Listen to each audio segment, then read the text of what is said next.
Minhas mãos tremiam enquanto eu olhava para a tela do celular. 3 chamadas perdidas do Dr. Henrique, meu advogado. Então veio a mensagem que fez meu sangue gelar. José, me liga agora. Não vá na casa da sua filha. Estou falando sério. Eu estava literalmente com a chave do carro na mão, prestes a sair para o almoço de domingo na casa da Patrícia, minha filha, lá no Morumbi. Ela tinha insistido tanto essa semana. Pai, o senhor não vem mais aqui. As crianças estão com saudade. Vou fazer aquela feijoada que o senhor adora. Como eu poderia recusar? Mas a mensagem do Dr. Henrique mudou tudo. Mas antes de continuarmos, confira se você já está inscrito no canal e escreva nos comentários de onde você está assistindo este vídeo. Sentei de volta no sofá da sala. Aquele mesmo sofá de tecido que eu e a Marta compramos há 28 anos, quando finalmente conseguimos comprar nosso apartamento no Tatuapé. Minha falecida esposa saberia o que fazer. Ela sempre soube. Mas a Marta se foi há 3 anos. E desde então eu venho tentando navegar por esse mundo sozinho, sem minha bússola. Disquei o número do Dr. Henrique com os dedos trêmulos, o coração batendo forte no peito. José. A voz dele estava tensa, profissional, mas eu conseguia sentir a preocupação por baixo. Onde você está agora? Está sozinho? Estou em casa, doutor. O que está acontecendo? O senhor está me assustando. Ótimo, fique aí. Tranque as portas. Preciso ir até aí. A gente precisa conversar pessoalmente. Tem uns documentos que chegaram hoje de manhã que você precisa ver com seus próprios olhos. 25 minutos depois, o Dr. Henrique estava sentado à mesa da minha cozinha, espalhando papéis entre nós como se fossem provas de um crime. E eu acho que eram mesmo. José, há 3 dias, sua filha Patrícia e o marido dela, o Ricardo, entraram com uma petição no Fórum Central. Ele fez uma pausa, me olhando com aqueles olhos sérios de advogado. Eles estão pedindo para te declarar mentalmente incapaz. Querem se tornar seus curadores legais e assumir o controle de todos os seus bens. As palavras me atingiram como um soco no estômago. Eu realmente senti tontura. Isso é loucura. Eu tenho 59 anos, não 99. Eu trabalho como voluntário no projeto social da igreja. Administro meus próprios investimentos. Renovei minha carteira de motorista mês passado sem nenhum problema. Minha voz estava subindo, o pânico tomando conta. Por que eles fariam isso? O Dr. Henrique deslizou outro documento na minha direção. Por causa disso, seu apartamento aqui no Tatuapé está avaliado em R$ 1.200.000. Seu portfólio de investimentos vale 900 mil. Sua aposentadoria do Banco do Brasil, mais suas economias, colocam seu patrimônio total em aproximadamente R$ 2,5 milhões. Eu sabia que estava em situação confortável. A Marta e eu trabalhamos duro a vida inteira. Economizamos com cuidado, investimos com inteligência. Passei 32 anos como gerente bancário antes de me aposentar. Mas ouvir os números assim, tão clínicos, tão objetivos, tão direcionados. A Patrícia sabe do valor do apartamento. Eu disse devagar, a ficha caindo. A gente conversou sobre o mercado imobiliário em São Paulo no Natal passado. Ela brincou que eu estava sentado em cima de uma mina de ouro. Não era brincadeira, José. O Dr. Henrique abriu seu notebook e virou a tela na minha direção. Olha só isso. Sua filha e o Ricardo estão em apuros financeiros sérios. Eles compraram aquela casa de 400 metros quadrados no Morumbi há 2 anos. Financiamento de R$ 700 mil. Depois o Ricardo convenceu ela a investir 300 mil na empresa de tecnologia de um amigo dele. Faliu em 8 meses. Perderam tudo. Eu olhei para a tela, minha mente girando. E a escola particular dos meninos? Colégio Porto Seguro. 65 mil por ano pelos 2. O IPTU da casa deles é 18 mil anuais. José, eles estão se afogando em dívidas. Como você sabe tudo isso? Minha voz saiu fraca. Porque está tudo na petição deles. Eles estão argumentando que precisam proteger seus bens do seu suposto declínio mental antes que você tome decisões irresponsáveis com seu dinheiro. José, ele me olhou com algo parecido com pena. Eles vêm construindo um caso contra você há pelo menos 6 meses. Ele me mostrou as evidências. Fotos minhas no Extra, aparentemente confuso no corredor dos biscoitos. Eu só estava procurando a marca que a Marta costumava comprar. Um relatório do médico deles, o Dr. Augusto Mendes, dizendo que eu parecia desorientado durante uma consulta. Eu estava com uma gripe forte naquele dia e esqueci que remédio eu já estava tomando. Uma gravação de conversa onde eu supostamente não conseguia lembrar meu próprio telefone. Eu tinha dado o número antigo, de antes de trocar de operadora no ano passado. Cada momento normal da vida de uma pessoa que está envelhecendo, distorcido e transformado em prova de incapacidade. Mas isso é fraude, eu disse, minha voz soando vazia. Isso é abuso contra idoso. Sim, é. E infelizmente, José, está se tornando cada vez mais comum. Filhos adultos indo atrás do patrimônio dos pais antes mesmo deles morrerem. Os tribunais estão vendo cada vez mais casos assim. O Dr. Henrique fechou o notebook. A audiência está marcada para daqui a 2 semanas. Eles agiram rápido, provavelmente esperando te pegar desprevenido. O que acontece se eles ganharem? Eles se tornam seus curadores legais, controlam suas contas bancárias, seus investimentos, seu apartamento. Podem vender suas propriedades, te colocar em uma casa de repouso, tomar todas as suas decisões médicas. Você basicamente perde sua autonomia completamente. E José, ele se inclinou para a frente. Baseado na situação financeira deles, eu calculo que seu apartamento estaria à venda em menos de 3 meses. O apartamento onde eu e a Marta criamos a Patrícia. Onde fizemos ceias de Natal e festas de aniversário. Onde plantamos as violetas na varanda juntos. Onde ela deu seu último suspiro no nosso quarto, segurando minha mão. Eles não podem fazer isso. Eu sussurrei. A Patrícia não faria isso.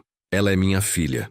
Sinto muito, José, mas as evidências sugerem o contrário.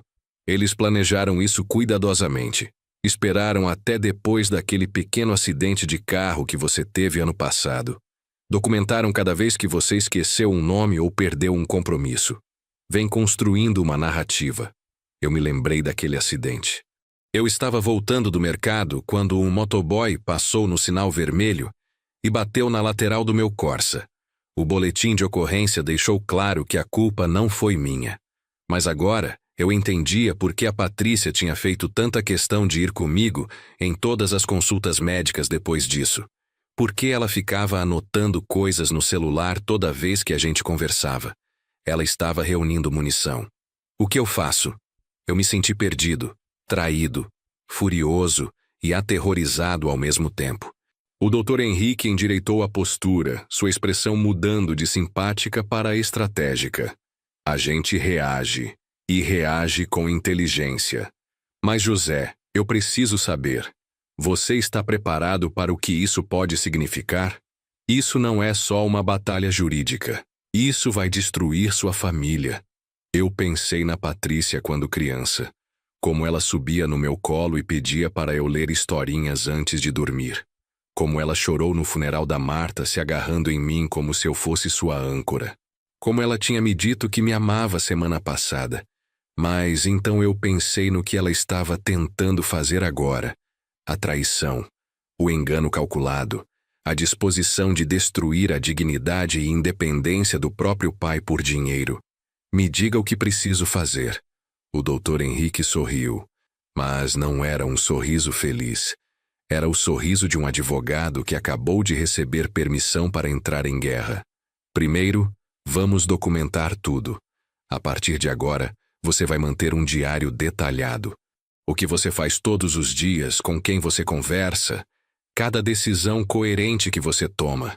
Quero horários, detalhes, provas de que você está em pleno uso das suas faculdades mentais. Certo. Segundo, vamos fazer você ser avaliado por um psiquiatra independente. Não pelo médico da família que eles já influenciaram, mas por um especialista em saúde mental geriátrica. Alguém que possa testemunhar que você está cognitivamente saudável. Tudo bem. Terceiro, e isso é crucial, José. Você não pode deixar eles saberem que você sabe. Você precisa agir normalmente. Se eles perceberem que estamos cientes do plano, podem acelerar as coisas ou destruir evidências. Aquele convite para almoço de repente fez um sentido horrível. Eles queriam que eu estivesse lá hoje por algum motivo específico, não é? Eu suspeito que eles planejavam fazer você assinar alguma coisa. Talvez um documento de procuração disfarçado entre outros papéis. Só um planejamento financeiro de rotina, pai. Ou podem ter planejado encenar alguma coisa, gravar você tendo um episódio de confusão para usar como evidência adicional. A manipulação era de tirar o fôlego. Como ela pode fazer isso comigo? As palavras saíram quebradas e eu percebi que estava chorando. 59 anos de idade e minha própria filha me reduziu às lágrimas. O Dr. Henrique colocou a mão no meu ombro. Pratico advocacia há 25 anos, José. Vi isso acontecer muitas vezes. Dinheiro muda as pessoas. Ou talvez apenas revele quem elas realmente sempre foram. Nas semanas seguintes, segui as instruções do Dr. Henrique à risca. Mantive diários detalhados anotando tudo, desde meu tempo fazendo palavras cruzadas de manhã, até meus turnos de voluntariado no projeto social da Paróquia Santa Terezinha.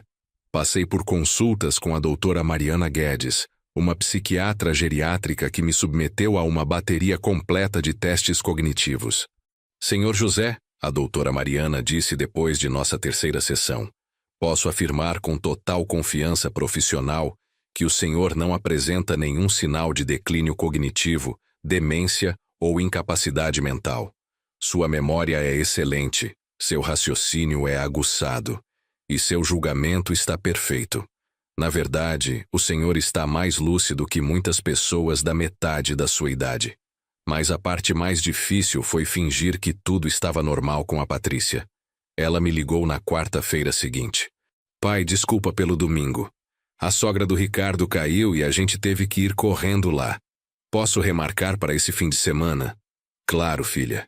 Eu disse, o carinho saindo amargo na minha boca. Ela está bem? Ah, ela está ótima. A senhora é dramática, o senhor conhece. Na verdade, pai, aproveitando que estou falando com o senhor, o Ricardo e eu queríamos conversar sobre fazer um inventário em vida. Sabe? Planejamento sucessório. Só para deixar tudo organizado caso... Bem, ninguém vive para sempre, né? Ela ainda estava tentando. Mesmo sabendo que eu tinha advogado, mesmo com a data da audiência se aproximando, ela ainda estava tentando me manipular para dar a ela controle legal sobre minha vida. Parece uma boa ideia, eu disse cuidadosamente. Deixa eu pensar sobre isso. Não pensa muito tempo, pai. Essas coisas são urgentes. A gente nunca sabe o que pode acontecer. Era uma ameaça? Eu nem conseguia mais distinguir. Naquela noite, meu neto Gabriel me ligou. Ele tinha 15 anos, um bom garoto. Pelo menos eu achava que era. Vô José, posso ir na sua casa? Preciso conversar com o senhor. Sozinho. Claro, Gabriel. Está tudo bem? Só, eu preciso te ver. Por favor. Ele chegou 20 minutos depois de bicicleta, o rosto vermelho do esforço da pedalada. Parecia assustado. Vô, eu preciso te mostrar uma coisa, mas o senhor tem que prometer que não vai contar para a mãe e o pai que fui eu que contei. Meu coração afundou. Gabriel, o que é? Ele puxou o celular com as mãos tremendo. Eu ouvi eles conversando semana passada. Eles não sabiam que eu estava em casa. Eu gravei. Desculpa, sei que foi errado, mas depois que ouvi o que estavam falando, achei que o senhor precisava saber. Ele apertou o play, e a voz da minha filha encheu minha cozinha. Estou te falando, Ricardo, a audiência é daqui a 2 semanas. O Dr. Henrique pode ser advogado dele, mas a gente tem o laudo do Dr. Augusto.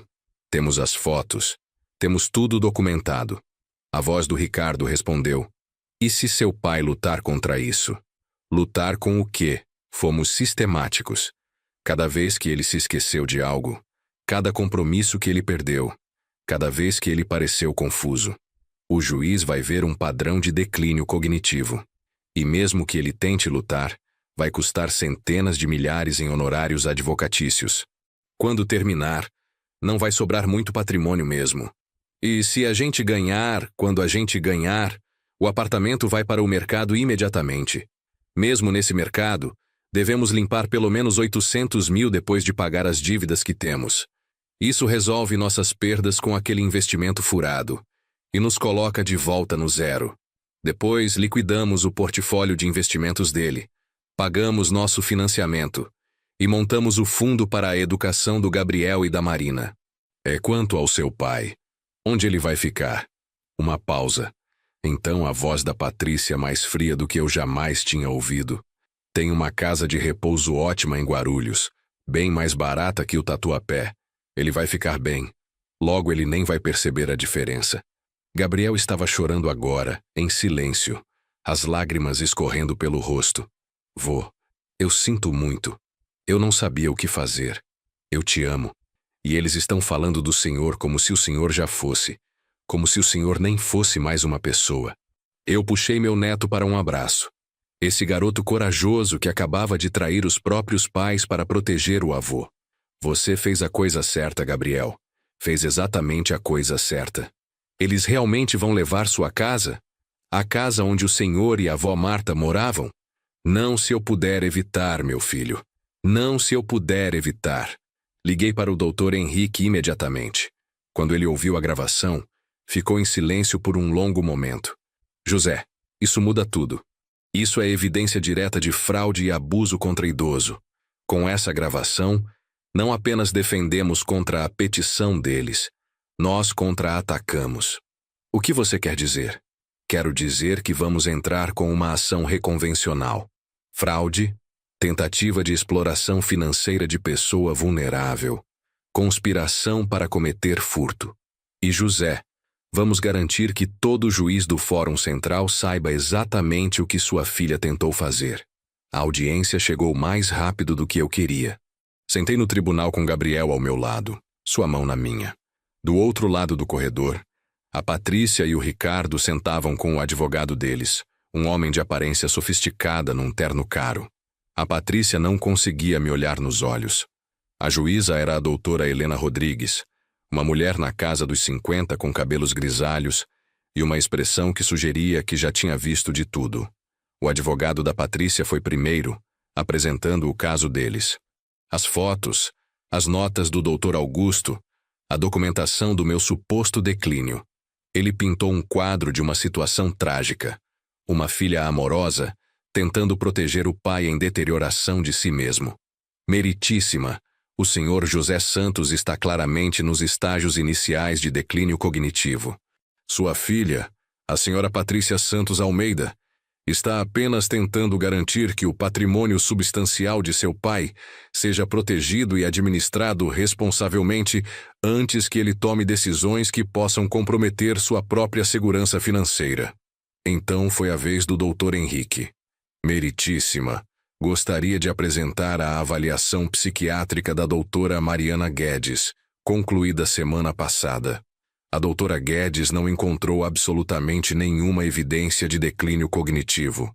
Na verdade, o senhor José Santos testou acima da média para sua faixa etária em todas as áreas de competência mental. Ele entregou o laudo.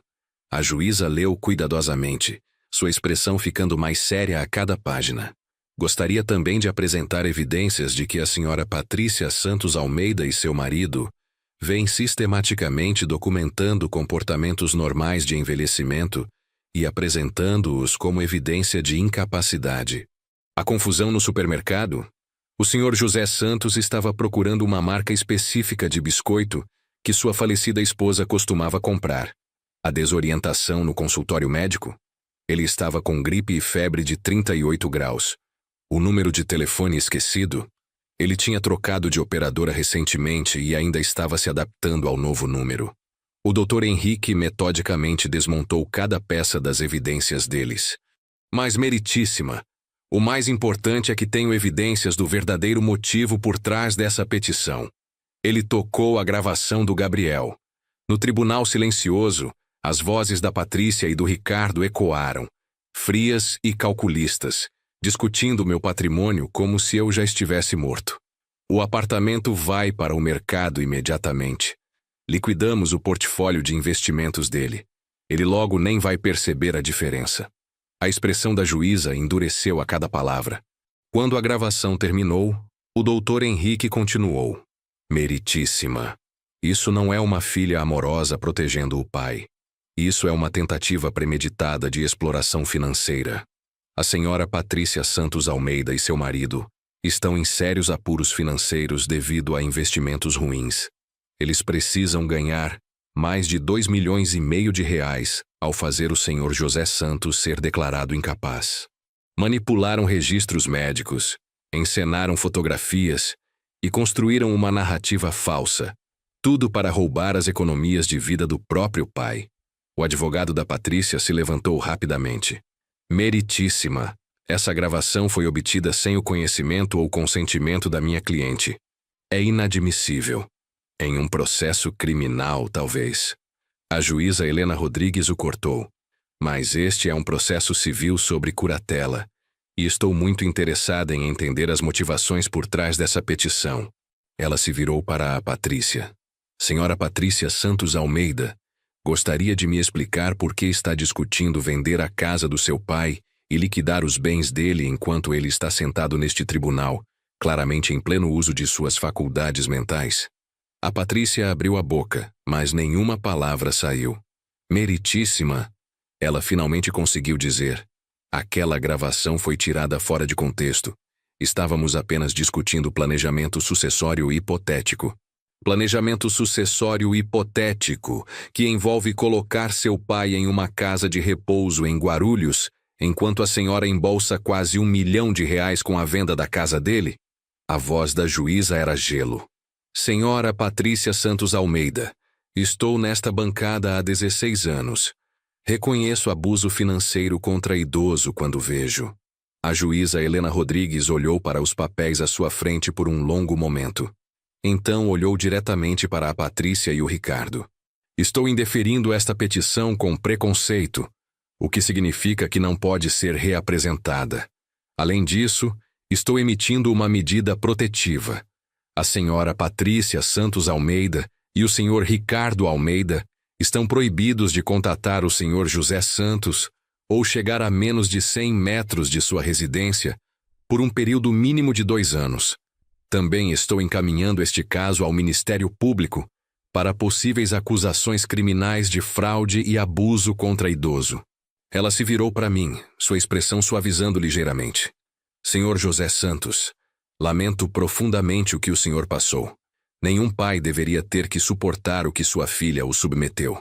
Determino que todas as custas processuais associadas à sua defesa sejam pagas pelos requerentes.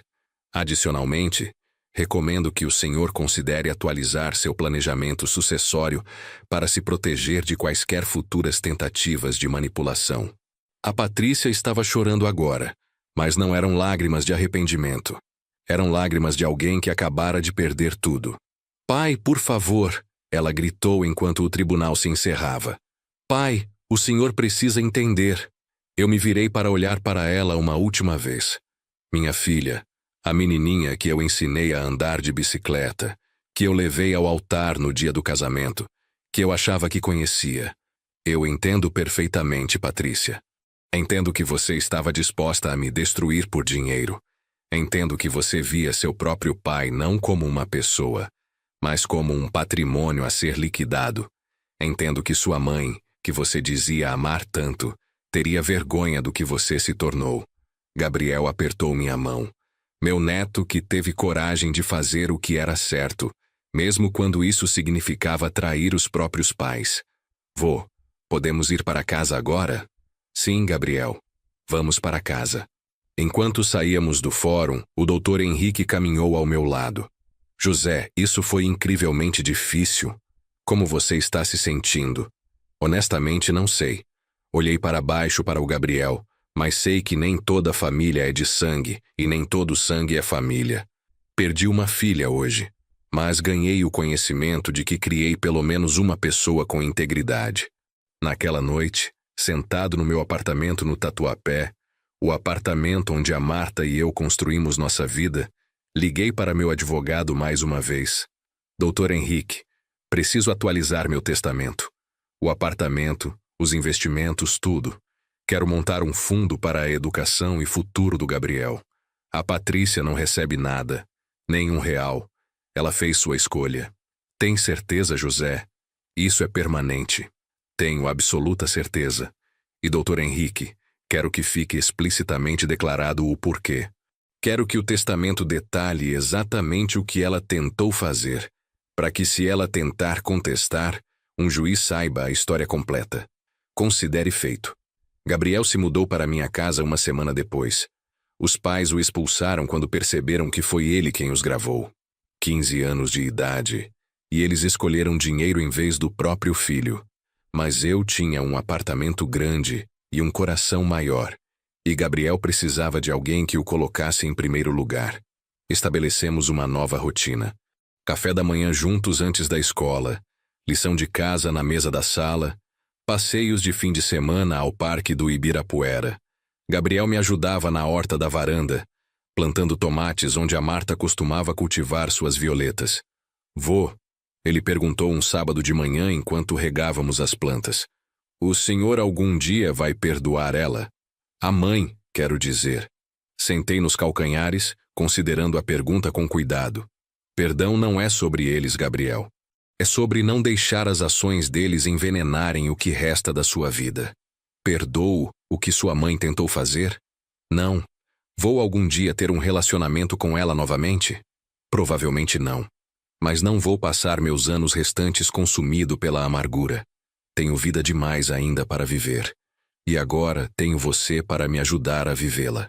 4 meses depois, Gabriel e eu estávamos na varanda juntos, olhando para a placa recém-instalada que havíamos encomendado. O nome da Marta, suas datas, e uma citação que escolhemos juntos. Família nem sempre é sangue. São as pessoas que ficam ao seu lado quando todos os outros vão embora. Acha que a avó Marta teria gostado disso? Gabriel perguntou.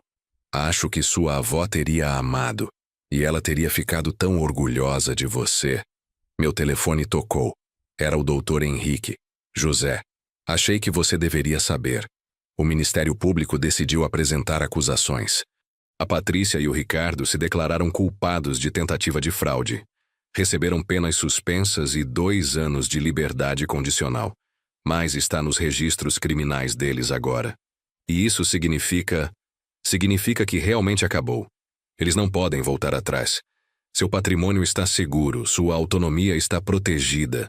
E você pode viver o resto da sua vida em paz. Olhei para o Gabriel, que estava cuidadosamente regando os tomates que havíamos plantado juntos. Meu neto que me salvou, que eu pude salvar de volta.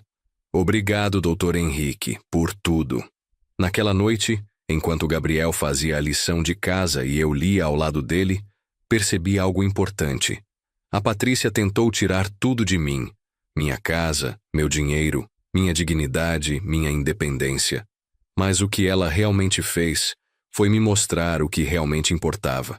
Não o apartamento que vale R$ 1.200.000, embora eu fosse grato por mantê-lo. Não o portfólio de investimentos ou as contas bancárias. O que importava estava sentado na minha frente, mordendo o lápis enquanto resolvia problemas de álgebra. Família não era sobre sangue ou obrigação ou herança. Era sobre as pessoas que aparecem quando tudo desmorona. Era sobre um garoto de 15 anos que arriscou tudo para fazer a coisa certa. Era sobre segundas chances e novos começos. A Marta costumava dizer que as pessoas te mostram quem elas realmente são quando há algo a perder. A Patrícia me mostrou que estava disposta a sacrificar o próprio pai por segurança financeira. Mas o Gabriel me mostrou que coragem e integridade ainda podiam existir na geração mais jovem, mesmo quando isso lhe custava tudo. Tenho 59 anos agora, e aprendi mais nos últimos 6 meses do que nos 59 anos anteriores. Aprendi que confiança é conquistada, não dada. Aprendi que as pessoas que dizem te amar mais podem ser as que mais te machucam. Aprendi que amor real não é sobre o que você diz, é sobre o que você faz quando ninguém está olhando. Mais importante, aprendi que nunca é tarde demais para se defender, que vulnerabilidade não é fraqueza, que pedir ajuda é coragem, que lutar contra aqueles que se aproveitariam de você não é vingança. É autopreservação. Para qualquer um que esteja enfrentando algo parecido, deixe-me dizer o seguinte: se alguém da sua família está tentando te declarar incapaz, assumir o controle da sua vida, roubar o que você trabalhou para conseguir, lute de volta. Contrate um advogado, documente tudo, confie nos seus instintos. E lembre-se de que você tem valor além da sua conta bancária, importância além dos seus bens. Você não está louco. Você não está confuso. Você não está paranoico. Se alguém está sistematicamente tentando minar sua competência, é porque quer algo de você, não para você. E se você é o filho adulto de um pai ou mãe que está envelhecendo e está lendo isso, lembre-se, sua herança não é sua até que seja sua. Seus pais não te devem a casa deles, as economias deles ou os bens deles. Eles conquistaram isso. Eles decidem o que acontece com isso. E se você tentar tirar através de manipulação ou truques legais, pode ganhar o dinheiro, mas vai perder algo muito mais valioso. Vai perder a si mesmo. A Patrícia conseguiu 1 ano e meio de planejamento, incontáveis horas de manipulação, e provavelmente centenas de milhares em herança potencial. O que isso custou a ela? O pai, o filho, a reputação e o autorrespeito. Valeu a pena? Você teria que perguntar a ela, mas suspeito que nos momentos de silêncio, ela sabe a resposta. Quanto a mim, tenho um neto para criar, tomates para cultivar e muita vida ainda para viver. O apartamento no Tatuapé não é mais apenas um bem que vale milhões. É lar. É onde o Gabriel está aprendendo a ser um homem de integridade. É onde as memórias da Marta ainda permanecem em cada canto. É onde a justiça foi feita e família foi redefinida. E isso vale mais do que todo o dinheiro do mundo. 2 semanas se passaram desde a audiência, e a vida começou a assumir um novo ritmo. Gabriel e eu tínhamos estabelecido uma rotina confortável. Ele acordava às 6h30, tomava café da manhã comigo, pão francês com manteiga e café com leite, do jeito que eu sempre fiz. E depois, pegava o ônibus para o colégio estadual, onde eu o havia matriculado. Não era o Porto Seguro, mas era uma escola boa, com professores dedicados, e o Gabriel parecia muito mais feliz lá. À tarde, quando ele voltava, fazíamos a lição de casa juntos na mesa da sala. Eu descobri que ainda me lembrava de bastante matemática dos meus anos no banco, e conseguia ajudá-lo com álgebra. As outras matérias, a gente descobria junto, pesquisando na internet quando necessário. Mas a mudança mais significativa estava acontecendo dentro de mim. Pela primeira vez em 3 anos, desde que a Marta morreu, eu não me sentia sozinho. Tinha propósito novamente. Tinha alguém que dependia de mim, que precisava de mim. Uma tarde, enquanto preparava o jantar, macarrão com molho de tomate, nada muito elaborado, o Gabriel entrou na cozinha com uma expressão séria. Vô, posso te fazer uma pergunta? Claro, meu filho. O que foi? Ele hesitou, mexendo nos pés. Por que a mãe fez isso? Ela não precisava do dinheiro assim tão desesperadamente, precisava. Quero dizer, a gente tinha uma casa boa, ia para a escola particular, não éramos pobres. Suspirei, desligando o fogo e me virando para encará-lo. Era uma pergunta justa, e ele merecia uma resposta honesta.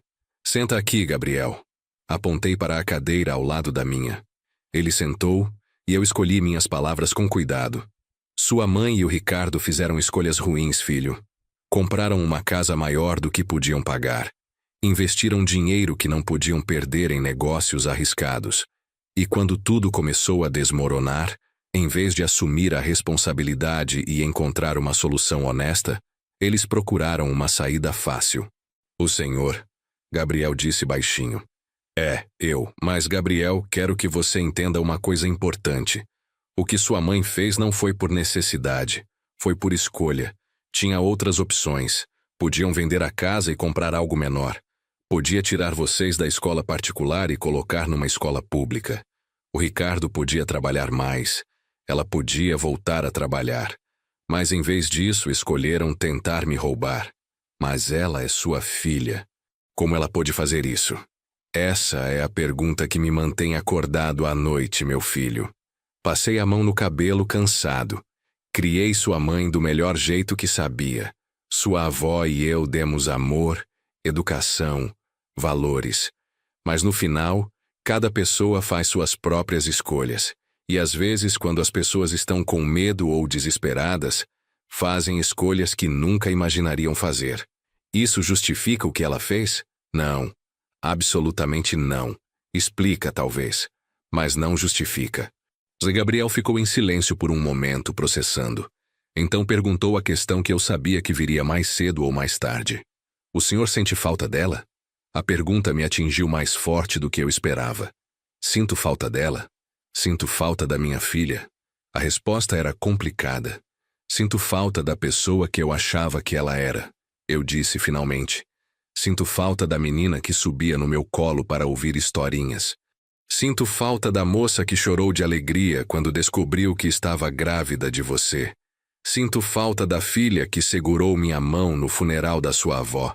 Mas a mulher que tentou me declarar incapaz para roubar meu patrimônio, essa pessoa eu não conheço. E não sinto falta dela. Gabriel limpou os olhos com as costas da mão. Eu sinto falta dela. Mesmo depois de tudo. Ela ainda é minha mãe. Eu sei, filho. E é normal você sentir isso. Você não fez nada errado. Eles fizeram. Você sempre vai ter direito aos seus sentimentos sobre sua mãe, não importa o que aconteceu entre nós. Entende isso? Ele acenou com a cabeça, as lágrimas escorrendo livremente agora.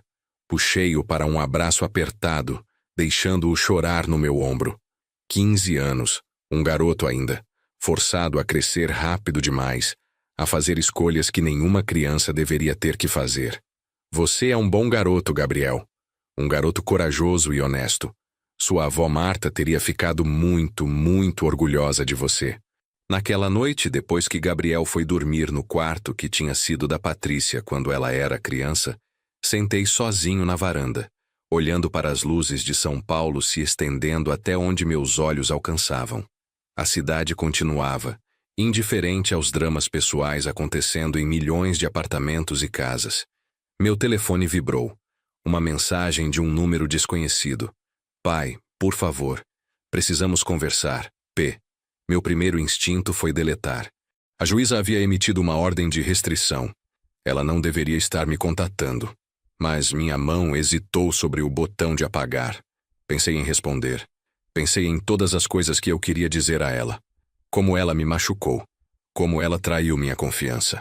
Como ela estava disposta a me colocar em uma casa de repouso em Guarulhos, enquanto vendia o apartamento que eu construí com sua mãe. Mas então pensei no Gabriel, dormindo tranquilamente no quarto ao lado. Pensei na paz que finalmente tinha encontrado. Pensei em como cada interação com a Patrícia agora seria envenenada pelo que ela fez. Deletei a mensagem sem responder. Alguns pontes, uma vez queimadas, não podem ser reconstruídas. Nem deveriam. Bloqueei o número e voltei para dentro. Amanhã seria outro dia. Gabriel teria aula de matemática e precisaria de ajuda com geometria. Tínhamos marcado de ir ao mercado fazer compras para a semana. Vida normal, cotidiana, preciosa. Os meses seguintes trouxeram mudanças. O Gabriel se adaptou à nova escola melhor do que eu esperava. Fez amigos, entrou para o time de vôlei, começou a trazer notas boas para casa. Eu via nele uma leveza que não estava lá antes, como se um peso tivesse sido tirado dos seus ombros. Vô, ele me disse um dia, voltando do treino. Acho que sou mais feliz agora do que era antes. Isso é errado? Não, filho. Não é errado. Às vezes perdas são necessárias para ganhos maiores. Você perdeu a vida que tinha, mas ganhou paz, honestidade e um lar onde não precisa se preocupar com mentiras e manipulações. Quanto a mim, eu também estava mudando. Voltei a frequentar a igreja com mais regularidade, não só para o trabalho voluntário, mas para as missas também. Encontrei conforto na comunidade, nas pessoas que me conheciam há décadas, que conheceram a Marta, que nos viram criar a Patrícia. Dona Irene, uma senhora de 72 anos que morava no mesmo prédio há 40 anos, me parou um dia no elevador. José, ouvi o que aconteceu com você e a Patrícia. Não acredito que ela fez isso. A Marta deve estar se revirando no túmulo. Eu não tinha certeza de como responder. A história tinha se espalhado pelo prédio, pela comunidade, pelo círculo social que a Marta e eu havíamos cultivado por décadas. Todos sabiam. E embora a maioria das pessoas fosse solidária, havia um constrangimento subjacente, uma pena nos olhos deles que me incomodava. Dona Irene, prefiro não falar sobre isso, se não se importa. Estou tentando seguir em frente. Claro, claro. Só queria que você soubesse que se precisar de qualquer coisa mesmo, pode contar comigo. E que bom que o Gabriel está com você. Esse menino precisa de um homem bom como exemplo, especialmente depois de... Ela não terminou a frase, mas não precisava. Depois de descobrir que os pais dele eram capazes de tamanha traição. Obrigado, Dona Irene. Aprecio muito. Mas nem todas as interações eram tão difíceis. Alguns vizinhos, especialmente aqueles que tinham passado por conflitos familiares próprios, ofereceram apoio genuíno, sem a pena sufocante. Seu Marcos, um aposentado da Petrobras que morava no 10º andar, me chamou para tomar café um sábado. José, há 20 anos meu irmão tentou me tirar da sociedade da empresa que a gente tinha fundado juntos. Quase me destruiu financeiramente. Entendo o que você está passando. Como você superou? Honestamente, tempo e aceitação de que nem toda família merece estar na sua vida. Sangue não é desculpa para abuso, José. Você fez a coisa certa ao se defender. Era reconfortante ouvir isso de alguém que havia passado por algo semelhante. Fazia eu me sentir menos sozinho, menos estranho por ter cortado contato com minha própria filha. O Dr. Henrique continuou sendo meu advogado e, surpreendentemente, se tornou algo como um amigo. Ele me ligava ocasionalmente, não só sobre assuntos legais, mas para ver como eu estava passando. José, como vai a vida com o Gabriel? Bem, doutor. Muito bem, na verdade. Ele é um bom garoto. Estamos nos adaptando um ao outro. Alegro-me em ouvir isso. E você? Como está se sentindo? Tem dias bons e dias ruins. Às vezes acordo e esqueço por um momento o que aconteceu. Então lembro, e é como levar um soco no estômago novamente. Mas está ficando mais fácil. Isso é normal. Luto por um relacionamento perdido é tão real quanto luto por uma morte. De certa forma, é o que é. A filha que você conhecia, ou achava que conhecia, se foi. A analogia era perturbadoramente precisa. Eu estava de luto pela Patrícia, mesmo que ela ainda estivesse viva em algum lugar de São Paulo, vivendo sua vida sem mim.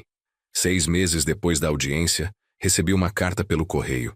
Não tinha remetente, mas reconheci a caligrafia imediatamente. Era da Patrícia. Fiquei sentado na mesa da cozinha, olhando para o envelope por 20 minutos antes de abri-lo. Gabriel estava na escola. Eu estava sozinho. Parte de mim queria jogar a carta no lixo sem ler. Mas uma parte menor, aquela parte teimosa que ainda era pai, precisava saber o que ela tinha a dizer. Abri o envelope com mãos trêmulas. Pai, sei que não tenho direito de escrever para você. Sei que a ordem de restrição ainda está em vigor, e estou violando-a ao fazer isso. Mas preciso que você saiba algumas coisas, mesmo que nunca me perdoe. Primeiro, sinto muito. Sei que essas palavras são inadequadas para o que fiz, mas são verdadeiras. Sinto muito por ter tentado tirar sua autonomia. Sinto muito por ter manipulado situações para fazer você parecer incapaz. Sinto muito por ter colocado dinheiro acima de você. Não tenho desculpas. Estava desesperada, assustada, e cometi escolhas horríveis. O Ricardo e eu estávamos nos afogando financeiramente. E em vez de pedir ajuda, em vez de ser honesta com você, escolhi te trair. Segundo, obrigada por cuidar do Gabriel. Sei que você não me deve nada, mas agradeço do fundo do coração por dar a ele um lar quando eu e o Ricardo não pudemos. Ele está melhor com você do que estava conosco. Posso admitir isso agora. Terceiro, não espero perdão. Não espero que você me queira de volta na sua vida. Só queria que você soubesse que todo dia acordo arrependida. Todo dia penso no que perdi. Não o dinheiro. Você, meu pai, o homem que me ensinou a andar de bicicleta, que me levou ao altar, que segurou minha mão quando a mãe morreu. Destruí tudo por ganância e medo. E agora vivo com as consequências. Cuide-se, pai, e cuide do Gabriel. Ele merece tudo de bom que este mundo tem a oferecer. Com amor, mesmo que eu não mereça dizer isso. Patrícia. Dobrei a carta devagar e a coloquei de volta no envelope. Minhas mãos não estavam tremendo mais. Meus olhos estavam secos. Senti vazio. Nem raiva, nem tristeza, nem satisfação por ela estar arrependida. Apenas vazio. Talvez fosse progresso. Talvez fosse aceitação. Ou talvez fosse simplesmente que a ferida tinha cicatrizado o suficiente para que reabri-la não doesse tanto quanto antes. Guardei a carta em uma gaveta do meu criado mudo. Não ia respondê-la. Não ia retomar contato, mas também não ia jogá-la fora. Algum dia, talvez anos no futuro, o Gabriel perguntaria sobre a mãe. E quando ele fizesse, quando estivesse pronto, eu mostraria a carta a ele. Deixaria ele decidir o que fazer com ela. Naquela noite, durante o jantar, o Gabriel estava quieto. Percebia quando algo o incomodava. Ele ficava mexendo na comida em vez de comer, olhando para o prato em vez de para mim. O que foi, filho? Ele hesitou. Vô, minha irmã quer falar comigo. Meu garfo parou no meio do caminho para a boca. A Marina? Ela me mandou mensagem hoje. Disse que sente minha falta. Perguntou se a gente podia se encontrar. A Marina, 2 anos mais nova que o Gabriel, 13 anos. Ela tinha ficado com os pais quando o Gabriel foi expulso. Eu nem tinha pensado muito nela, absorvido como estava em todo o drama. Mas agora, ouvindo o Gabriel falar dela, senti um aperto no peito. Mais uma vítima de toda essa bagunça. O que você quer fazer? Não sei. Sinto falta dela também. Mas não quero trair você, vô. Não depois de tudo. Respirei fundo. Isso era complicado. A ordem de restrição era contra a Patrícia e o Ricardo, não contra as crianças. Legalmente, Gabriel podia ver a irmã, mas emocionalmente, era um campo minado. Gabriel, olha para mim. Esperei até que seus olhos encontrassem os meus. A Marina é sua irmã, vocês não fizeram nada de errado. Vocês são vítimas nisso tanto quanto eu. Se você quer ver sua irmã, não vou te impedir. Entende? Você não está me traindo ao manter contato com ela. Tem certeza? Absoluta. Mas, Gabriel, preciso que você seja cuidadoso. Se seus pais tentarem usar a Marina para chegar até você, para me sondar ou para manipular a situação, você precisa me contar. Pode fazer isso? Ele acenou com a cabeça, parecendo aliviado. Posso. Obrigado, vô. Uma semana depois, Gabriel e a Marina se encontraram em um shopping, sob minha supervisão distante. Sentei em um café, enquanto os dois conversavam em uma lanchonete algumas lojas adiante. Podia vê-los pela vitrine. 2 adolescentes tentando navegar uma situação impossível. Quando Gabriel voltou, 1 hora depois, seus olhos estavam vermelhos. Tinha chorado. Como foi? Difícil. Ela não entende por que deixei eles. Acha que abandonei ela. Meu coração doeu por ele. O que você disse? Contei a verdade, que eles me expulsaram, que eu escolhi você porque eles estavam fazendo algo errado. Ela não acreditou no começo. Disse que os pais dela nunca fariam algo assim. Os pais dela são os mesmos que os seus, Gabriel. Eu sei, mas ela é mais nova. Eles protegem ela de coisas. Ela não sabe da situação financeira, não sabe sobre a audiência, não sabe de nada. Para ela, eu só fui embora um dia e nunca mais voltei. Você contou a ela? Tentei, mas não sei se ela realmente entendeu. Ou se quis entender. É mais fácil culpar a mim do que aceitar que nossos pais fizeram algo terrível. Coloquei a mão no ombro dele. Dê tempo a ela. Quando estiver pronta, ela vai ver a verdade. Até lá, tudo que você pode fazer é estar disponível.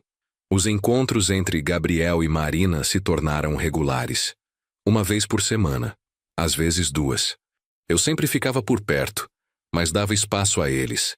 Eram irmãos tentando manter um vínculo em circunstâncias impossíveis, mas havia consequências. A Patrícia sabia dos encontros. A Marina obviamente contava para ela. E embora ela nunca violasse a ordem de restrição diretamente novamente, começou a testar os limites. Presentes apareciam para o Gabriel. Um tênis novo, um videogame. Coisas que eu não tinha comprado. Quando perguntei, ele admitiu com relutância. A Marina trouxe. Disse que era da mãe. Gabriel, não podemos aceitar essas coisas. Eu sei, mas vô, é difícil. A Marina fica magoada se eu recusar. E são só presentes, não está machucando ninguém. Mas estava. Estava criando uma linha de comunicação indireta. Estava mantendo a Patrícia na nossa vida de uma forma que não deveria estar. E, mais importante, estava confundindo o Gabriel sobre onde seus limites deveriam estar. Sentei com ele para uma conversa séria. Gabriel, entendo que é complicado. Entendo que você ama sua mãe, mesmo depois de tudo. E está tudo bem. Mas esses presentes não são só presentes. São uma forma de ela manter controle, de permanecer relevante na sua vida, sem ter que fazer o trabalho real de se redimir. Mas ela está tentando se redimir, vô. Ela enviou aquela carta. Ela está arrependida. Palavras são fáceis, Gabriel. Ações são difíceis. Estar arrependida significa mais do que enviar presentes através da sua irmã. Significa respeitar os limites que foram estabelecidos. Significa dar espaço. Significa aceitar as consequências das suas ações. Ele ficou quieto por um longo momento. O que o senhor quer que eu faça? Quero que você pense sobre que tipo de relacionamento quer com sua mãe, se é que quer algum. E quando decidir, quero que seja honesto com ela sobre seus termos. Não aceite migalhas de afeto empacotadas como presentes. Você merece mais do que isso. Naquela noite, Gabriel escreveu uma carta para a mãe. Não me mostrou o conteúdo e não pedi para ver. Mas quando ele voltou de enviar no correio, parecia mais leve, como se tivesse tirado um peso dos ombros. Enviei. Ele disse simplesmente. Como se sente? Não sei, assustado, aliviado. As duas coisas ao mesmo tempo. Isso é coragem, filho. Enfrentar coisas difíceis mesmo quando você está assustado. Estou orgulhoso de você. A resposta da Patrícia veio 2 semanas depois. Não para mim, mas para o Gabriel. Ele a leu sozinho no quarto. E depois saiu com olhos vermelhos, mas expressão determinada.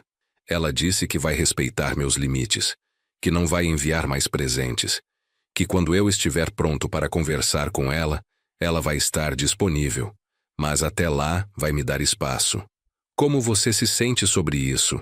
Melhor, mais no controle. Como se talvez algum dia no futuro pudéssemos ter algum tipo de relacionamento. Mas nos meus termos, não nos dela. Era mais do que eu esperava. Era crescimento, maturidade, sabedoria além dos seus 15 anos. O Gabriel estava se tornando um jovem homem de caráter, e eu tinha o privilégio de testemunhar isso. Os meses continuaram passando. A vida assumiu um ritmo confortável. Gabriel se destacou na escola, fazendo planos para o futuro. Falava sobre estudar engenharia, talvez seguir meus passos de alguma forma. Eu o encorajava, ajudando-o a pesquisar universidades, entender o processo de vestibular. Atualizei meu testamento formalmente, com tudo documentado pelo Dr. Henrique. O apartamento, os investimentos, tudo seria colocado em um fundo fiduciário para Gabriel quando ele completasse 21 anos. Até lá, haveria provisões para sua educação, despesas de vida, tudo o que ele precisasse. A Patrícia não receberia nada, nem um centavo. E o testamento deixava explícito o porquê, detalhando sua tentativa de fraude, a ordem de restrição, as acusações criminais. Se ela tentasse contestar depois da minha morte, qualquer juiz que lesse o documento saberia exatamente que tipo de pessoa ela era. Parecia severo? Talvez, mas também era justo. Ela fez escolhas. Escolhas que tinham consequências. 1 ano após a audiência, o Dr. Henrique me ligou com novidades. José, a ordem de restrição expira em 1 ano. A Patrícia pode solicitar que não seja renovada. Você quer contestar? Pensei sobre isso. 1 ano inteiro sem contato direto com minha filha. Um ano de paz, mas também um ano de ausência. Ela tinha respeitado a ordem até onde eu sabia. Não tinha tentado me contactar diretamente desde aquela carta. Não, eu disse finalmente. Não vou contestar, mas também não vou buscar reconciliação. Se a ordem expirar e ela quiser entrar em contato, veremos. Mas será nos meus termos. Entendido. E José, como você está? De verdade? Estou bem, Dr. Henrique. Melhor do que estive em muito tempo. O Gabriel está prosperando. Encontrei uma nova rotina. Não sou feliz exatamente, não da forma como era antes de tudo isso. Mas sou contente, em paz. E isso é mais do que eu esperava um ano atrás. Alegro-me em ouvir isso. Você merece paz, José. Depois de tudo que passou, merece muito. Aquela conversa me fez refletir. Um ano. Havia sido apenas um ano desde aquela mensagem do Dr. Henrique que mudou tudo. Parecia uma vida inteira. Pensava em quem eu era antes. Um viúvo solitário, tentando preencher os dias com voluntariado e palavras cruzadas, vivendo confortavelmente, mas sem propósito real. E quem eu era agora? Um guardião, um avô criando um neto, um homem que tinha enfrentado traição e saído do outro lado mais forte. Não escolheria passar por isso novamente. A dor da traição da Patrícia ainda doía, uma ferida que provavelmente nunca cicatrizaria completamente. Mas também não poderia negar que tinha ganhado algo precioso no processo. Ganhei o Gabriel. Ganhei clareza sobre o que realmente importava. Ganhei força que não sabia que possuía. Uma tarde, estava na varanda regando os tomates quando o Gabriel se juntou a mim. Ele estava mais alto agora, quase da minha altura. Não era mais o menino de 15 anos assustado que apareceu na minha porta com uma gravação. Estava se tornando um jovem homem. Vô, posso te fazer uma pergunta? Sempre, filho. Se a mãe pedisse perdão, de verdade pedisse perdão e quisesse fazer parte da sua vida novamente, o senhor deixaria? Era uma pergunta que eu tinha evitado responder até para mim mesmo. Mas o Gabriel merecia honestidade. Não sei, Gabriel. Honestamente, não sei. Parte de mim quer dizer que sim, que família é família e que perdão é importante. Mas outra parte de mim, a parte que ainda lembra de sentar naquele tribunal e ouvir os planos dela para me colocar em uma casa de repouso enquanto vendia minha vida, essa parte não tem certeza se consegue perdoar. Isso te faz uma pessoa má? Não. Faz de mim uma pessoa humana. Perdão não é algo que você deve a alguém, Gabriel. É algo que você dá quando está pronto, se algum dia estiver. E talvez eu nunca esteja. E tudo bem. Ele considerou isso, olhando para as plantas. Eu também não sei se consigo perdoar eles, pelo que fizeram com você, pelo que fizeram comigo, pela Marina, que agora está crescendo em uma casa onde os pais são criminosos condenados. A Marina vai ficar bem. Ela tem você. E quando ela ficar mais velha, se ela precisar, terá a mim também. Estamos construindo algo novo aqui, Gabriel. Uma família baseada em escolha, não em obrigação. E isso é mais forte do que qualquer vínculo de sangue. Naquela noite preparei uma feijoada. Não tão boa quanto a da Marta, mas respeitável. Gabriel convidou alguns amigos da escola. A casa encheu de adolescentes rindo, conversando, comendo como se não houvesse amanhã. Era barulhento, caótico e absolutamente perfeito. Observando-os da cozinha, senti algo que não sentia desde antes da Marta morrer. Alegria genuína. Não a felicidade educada de interações sociais obrigatórias. Não a satisfação morna de uma rotina confortável. Mas alegria real, profunda. Do tipo que vem de saber que você está exatamente onde deveria estar. Dona Irene do elevador tinha razão. A Marta estaria orgulhosa. Não da situação. Ela teria ficado com o coração partido pelo que a Patrícia fez. Mas da forma como eu lidei com isso. Da forma como transformei tragédia em oportunidade. Da forma como construí uma nova família das cinzas da antiga. 2 meses antes da ordem de restrição expirar, algo inesperado aconteceu. Recebi uma ligação do Ricardo, o marido da Patrícia. Meu primeiro instinto foi desligar. Ele também estava coberto pela ordem de restrição. Mas algo me fez atender. Alô? José? Sua voz soava cansada, derrotada. Sei que não deveria ligar, mas preciso falar com você. Não sobre mim e a Patrícia, sobre a Marina. Meu estômago embrulhou. O que tem a Marina? Ela não está bem. Desde que o Gabriel saiu, ela tem estado deprimida. Os professores estão preocupados. Nós estamos preocupados. Ela está vendo o Gabriel toda semana. Eu disse, minha voz tensa. 1 hora por semana não é suficiente. José, ela sente falta do irmão, sente falta da família que tinha. E eu sei que a culpa é nossa, minha e da Patrícia. Destruímos essa família, mas a Marina não fez nada. Ela não merece sofrer por causa dos nossos erros. Fechei os olhos, apertando a ponte do nariz.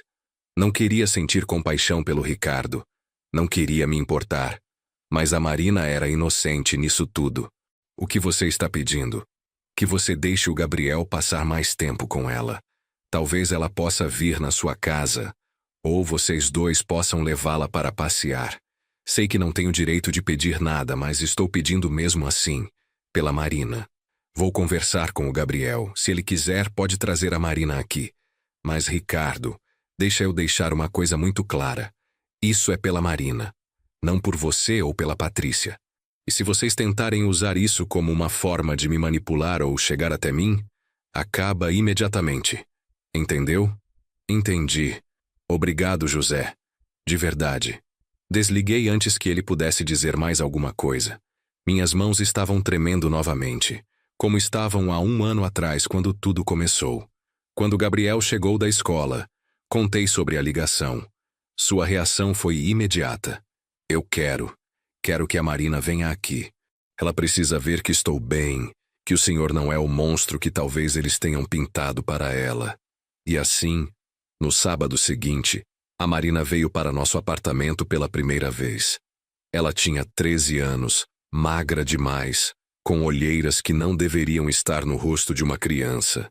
Parou na porta da sala, olhando ao redor como se estivesse entrando em território inimigo. Oi, Marina, eu disse gentilmente. É bom te ver. Ela apenas acenou com a cabeça, muda. O Gabriel tentou quebrar o gelo, mostrando o quarto dele, os jogos que tínhamos, os tomates crescendo na varanda. Mas ela permaneceu distante, guardada. Foi só quando sentamos para almoçar, arroz, feijão, bife acebolado, salada, que ela finalmente falou. Por que você fez isso? Sua voz era acusadora, os olhos fixos no Gabriel. Por que você nos deixou? Gabriel olhou para mim, incerto. Fiz um gesto encorajador. Essa era a conversa dele para ter. Não deixei vocês, Mari. Eles me expulsaram. Porque você mentiu sobre eles. Porque você gravou eles sem permissão e mostrou para o vô José. Eu não menti. Gravei a verdade. Eles estavam planejando fazer algo muito errado com o vô. Eles só queriam cuidar dele. Ele está velho, precisa de ajuda. Gabriel respirou fundo. Mari, o vô tem 59 anos. Não está senil. Não precisa de curador. Eles queriam tirar tudo dele. A casa, o dinheiro, tudo. Iam colocá-lo em uma casa de repouso barata e ficar com o patrimônio dele. Isso não é verdade. Ela estava chorando agora. Você está mentindo. A mãe disse que você foi manipulado, que o vô José te virou contra nós. Marina. Minha voz saiu mais firme do que eu pretendia. Ela se virou para mim assustada.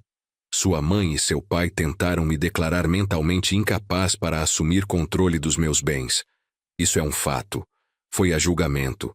Um juiz ouviu todas as evidências e decidiu a favor de mim. Isso também é um fato. Eles se declararam culpados de tentativa de fraude. Mais um fato. Mas por quê?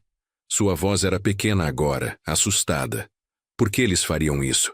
Porque estavam com problemas financeiros. Porque estavam desesperados. Porque fizeram escolhas ruins.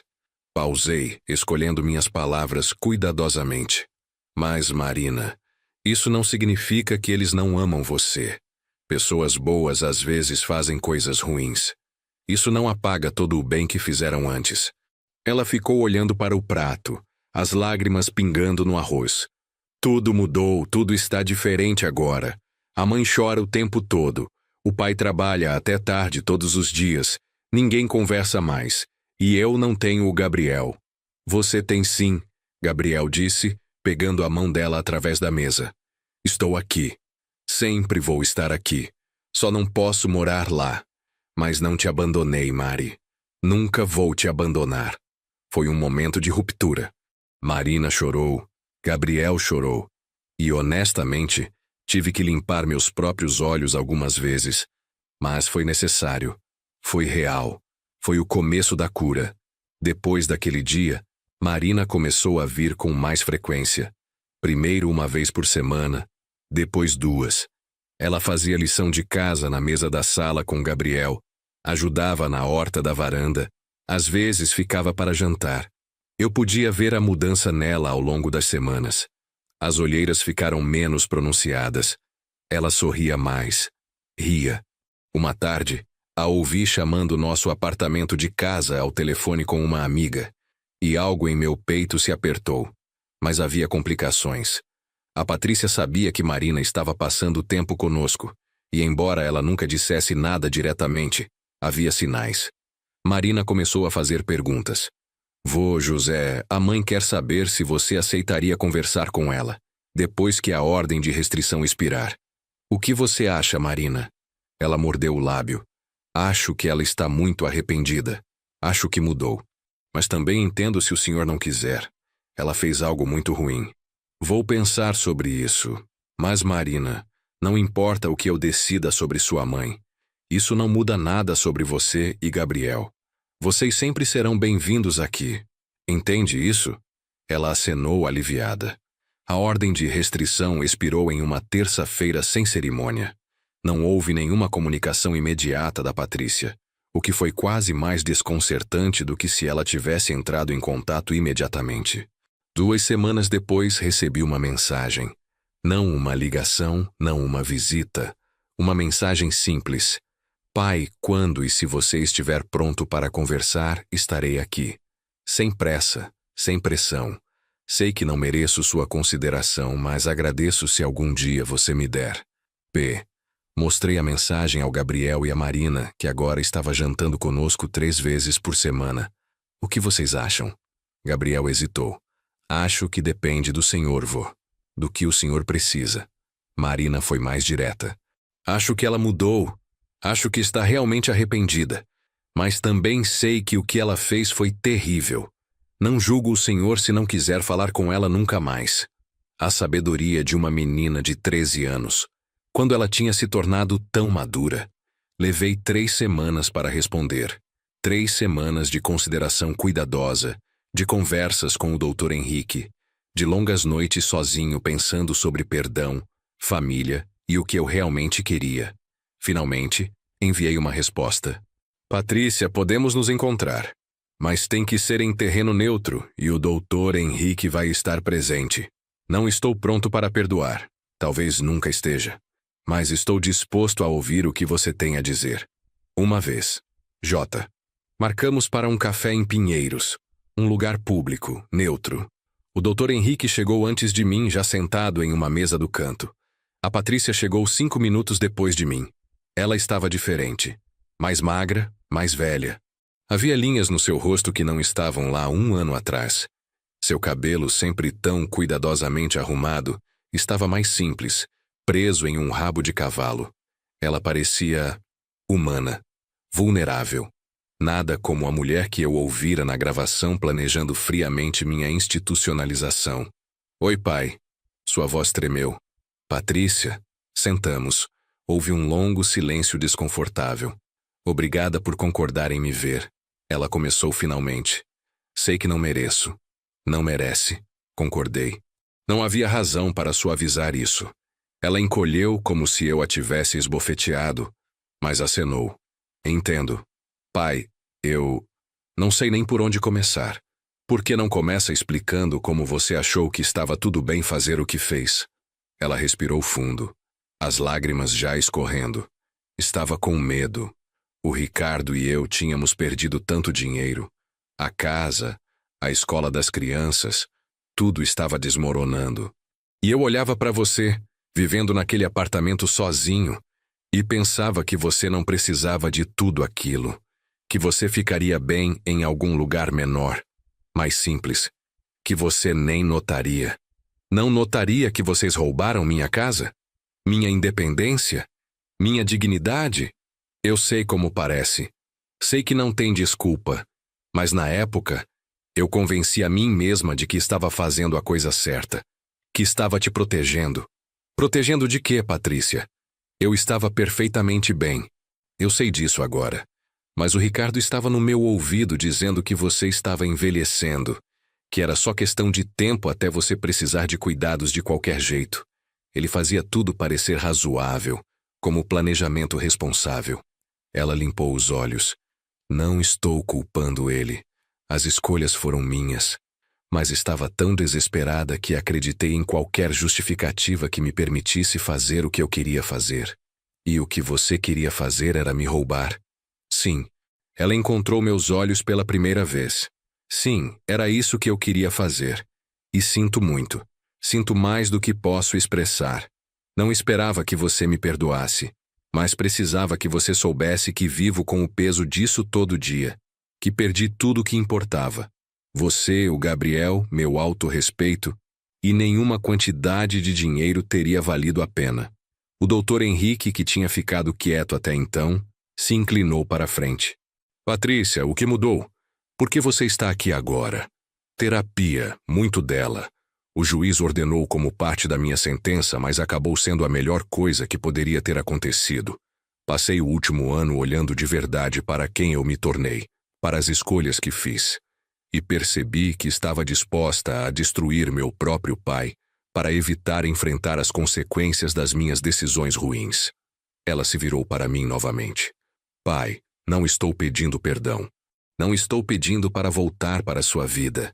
Só queria que você soubesse que mudei, que estou trabalhando para ser uma pessoa melhor, e que se algum dia, de alguma forma, você pudesse encontrar em seu coração até mesmo um pouco de compaixão por mim, eu seria grata. Olhei para minha filha, essa mulher que eu criei, que eu amei, que me traiu, que agora sentava à minha frente implorando por migalhas de redenção. Parte de mim queria se levantar e sair. Parte de mim queria gritar com ela, fazer ela sentir uma fração da dor que ela me causou. Mas outra parte de mim, a parte que era pai, a parte que lembrava de segurá-la quando bebê, de ensiná-la a amarrar os sapatos, de andar com ela no altar. Essa parte sentia algo mais complicado do que raiva. Patrícia, vou ser honesto com você. Não sei se algum dia vou conseguir confiar em você novamente. Não sei se algum dia vou conseguir ter um relacionamento real com você. O que você fez não tem volta. Mudou fundamentalmente como eu te vejo, como eu vejo nossa relação. Ela acenou, as lágrimas caindo livremente agora. Mas, eu continuei.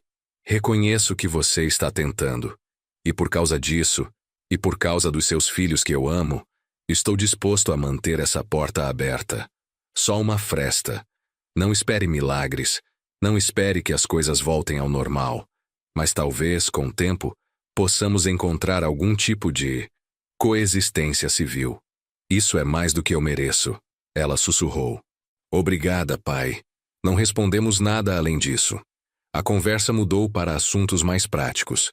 Marina e como ela estava lidando, a situação financeira deles, ainda difícil, mas estável, planos para o futuro.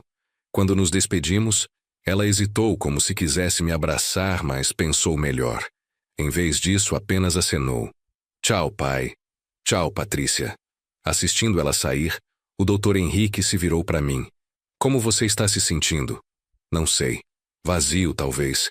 Ou talvez apenas cansado. Cansado de carregar toda essa raiva. Isso não é perdão, José. Você sabe disso, certo? Você não tem que perdoar só porque ela pediu desculpas. Eu sei e não perdoei.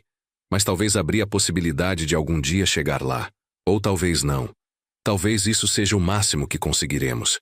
E tem que ser suficiente. Dirigi para casa lentamente, minha mente girando. Quando cheguei, Gabriel e Marina estavam na varanda cuidando das plantas. Como foi? Gabriel perguntou cuidadosamente. Difícil. Mas necessário, acho. Marina olhou para mim com olhos esperançosos. Vocês vão ser amigos de novo? Não sei, Marina. Mas não somos mais inimigos. E por enquanto, isso tem que ser suficiente. Ela acenou, parecendo entender mais do que uma menina de 13 anos deveria. Aquela noite, sozinho no meu quarto, olhei para a foto da Marta na minha mesinha de cabeceira. O que você acha, meu amor? Fiz a coisa certa? É claro que ela não respondeu. Mas na minha cabeça, eu podia ouvir sua voz. Você fez o que era certo para você, José. Isso é tudo que alguém pode fazer. Os meses seguintes trouxeram uma nova dinâmica. A Patrícia e eu não retomamos um relacionamento pai-filha tradicional, mas começamos a trocar mensagens ocasionais.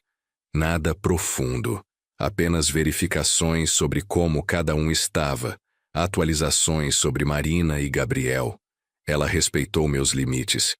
Não pressionou por mais do que eu estava disposto a dar. E lentamente, muito lentamente, a ferida começou a cicatrizar. Não a ponto de desaparecer. Algumas cicatrizes são permanentes. Mas o suficiente para que eu pudesse pensar nela sem sentir aquela raiva ardente no peito. Gabriel terminou o primeiro ano do ensino médio com notas excelentes. Marina prosperou também, sua depressão diminuindo conforme ela passou mais tempo conosco. O apartamento que uma vez foi silencioso demais agora estava cheio de vida, risadas, discussões sobre lição de casa e planos para o futuro. Eu tinha encontrado o propósito novamente. Não era o mesmo propósito de antes. Aquela vida tranquila de aposentado com rotinas previsíveis. Era algo novo, mais rico, mais complexo. Uma tarde de domingo, quase 18 meses depois da audiência, todos nós estávamos na varanda. Eu, Gabriel, Marina, até a Patrícia e o Ricardo, que eu tinha concordado em ver brevemente durante uma deixada da Marina. Foi estranho, desconfortável, mas não hostil. A Patrícia e o Ricardo mantiveram distância respeitosa. Não houve tentativas de abraços forçados ou reconciliações dramáticas. Apenas civilidade cautelosa. Marina estava mostrando à mãe os tomates que tínhamos cultivado. Olha, mãe, esse aqui eu plantei. O vô José me ensinou tudo sobre como cuidar deles. A Patrícia olhou para as plantas, depois para mim. Nossos olhos se encontraram brevemente, e vi neles algo que poderia ter sido gratidão ou arrependimento, ou ambos. Ficaram lindos, Marina. Ela disse suavemente. Vocês fizeram um ótimo trabalho. Não era muito, mas era alguma coisa. Um reconhecimento silencioso de que, apesar de tudo que tinha acontecido, algo bom tinha surgido das cinzas. Quando eles foram embora meia hora depois, Gabriel se virou para mim. Foi estranho, né? Foi. Mas estranho não é necessariamente ruim. Só é diferente. O senhor acha que algum dia vai ser normal de novo? Com a mãe? Não. Eu disse honestamente. Não acho que vai voltar a ser como era antes. Mas talvez possamos construir algo novo.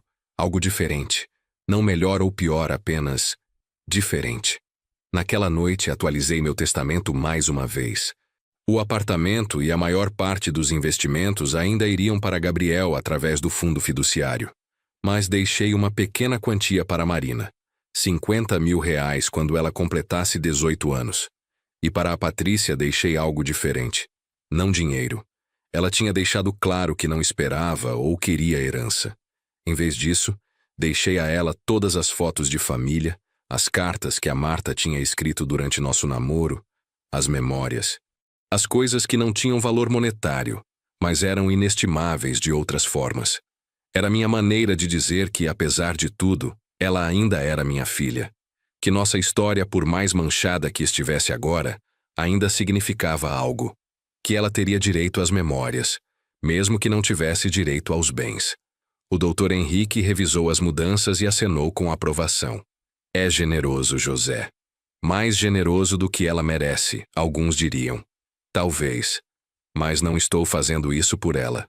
Estou fazendo por mim, porque quero ser capaz de olhar no espelho e ver um homem que escolheu compaixão, quando podia ter escolhido crueldade.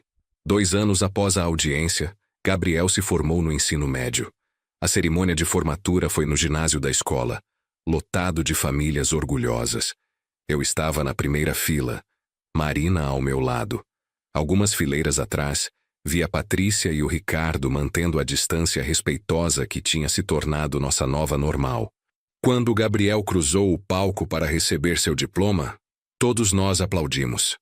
E por um momento, apenas um momento, nossos olhos se encontraram através da multidão, meus e da Patrícia. Não houve mágica ali. Não houve reconciliação súbita ou perdão cinematográfico. Mas havia reconhecimento. Reconhecimento de que, apesar de tudo, tínhamos criado esse jovem extraordinário. Que em meio a toda a dor e traição, algo bom tinha persistido. Depois da cerimônia, fiz uma pequena festa no apartamento. Gabriel tinha convidado amigos, e a casa encheu de adolescentes animados falando sobre vestibular, universidades, o futuro. A Patrícia e o Ricardo não vieram. Eu não tinha convidado, e eles não esperavam ser convidados, mas enviaram um presente.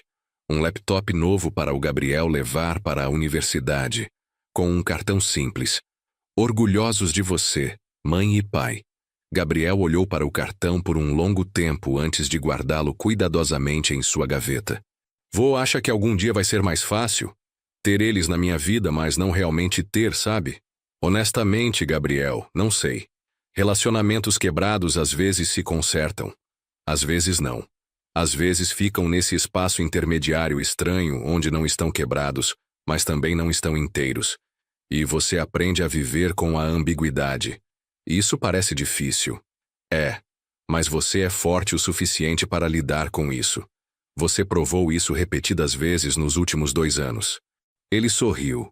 Aquele sorriso que me lembrava tanto da Marta. Aprendi com o melhor. Gabriel foi aceito na Universidade de São Paulo para Engenharia Civil. No dia em que o levei para o campus para a primeira vez, para conhecer o alojamento estudantil onde ele passaria os próximos anos, senti uma mistura de orgulho e melancolia.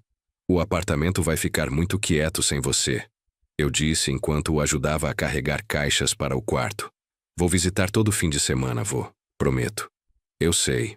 Mas não vai ser a mesma coisa, e está tudo bem. Você precisa viver sua vida, construir seu futuro. Quando todas as caixas estavam no lugar, e era hora de eu ir embora, Gabriel me abraçou forte. Obrigado, vô, por tudo.